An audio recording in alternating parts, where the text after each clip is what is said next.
Hidung, ujung mata, ini begini, ya, ini pangkal alis.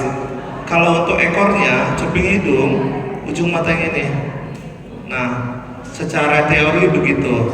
Untuk tanjakannya itu tergantung mau tanjakannya agak di tengah atau agak ke samping. Kalau di tengah, cuping hidung, ini pas bola mata yang hitam. Nah, kalau si KD itu kayak gini alisnya, jadi kan tanjakannya agak di tengah. Nugget. Nah, kalau si Adi Rustana kan agak panjang, cuping hidung, bola mata yang hitam, pinggirnya. Nah, gitu. Itu pedoman tuh buat alis ya.